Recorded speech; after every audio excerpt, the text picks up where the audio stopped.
An alleged case of greed playing out in a Chicago courtroom. The accused is herself a judge. Her alleged victim, a family member who served the country in one of the most famous squadrons in World War II. He was a member of the Tuskegee Airmen.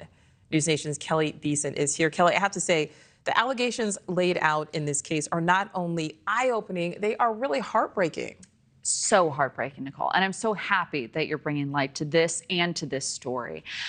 So the gentleman at the center of this, of course, Oscar Wilkerson Jr., he served as a Tuskegee Airman during World War II. He was awarded the Congressional Gold Medal, and he spent his later years talking to school groups about his experiences, never dreaming of what would play out in his final days.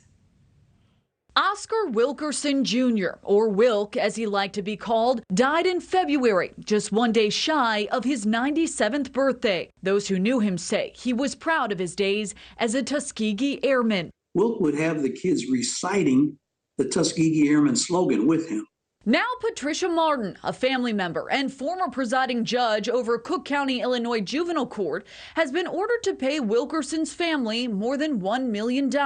Martin faces criminal contempt charges and could be disbarred from mishandling Wilk's money. No, I'm a former public defender, supervisor in the public defenders. Martin was asked to oversee Wilk's finances. The civil rights pioneer found out money was missing when the retirement home he was living in notified him he was past due more than $40,000. Martin was allegedly stealing Wilk's life savings, pocketing money from his bank, 401k, and Social Security payments, using the funds to buy $100,000 in risky cryptocurrency. Martin refused to answer questions about the accusations she faced, so a judge ordered her to pay more than 3 times the $240,000 she's accused of taking from the man who holds a unique place in American history. He was a very intelligent man and a consummate gentleman. Everyone who knew Wilk loved him.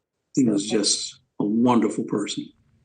And we are so grateful for his service. Now, at one point in her career, Martin was appointed by former President Barack Obama to join a commission to end child abuse and neglect. And while facing charges of taking Wilkerson's money, she texted her lawyers, quote, not denying nor admitting to any allegations. So, Nichole, a lot remains to be seen here. So much remains to be seen. Yeah, just heartbreaking. Thank you for watching. Go to newsnationnow.com to find News Nation on your television provider. And don't forget to click the red subscribe button below to get more of News Nation's fact-driven, unbiased coverage.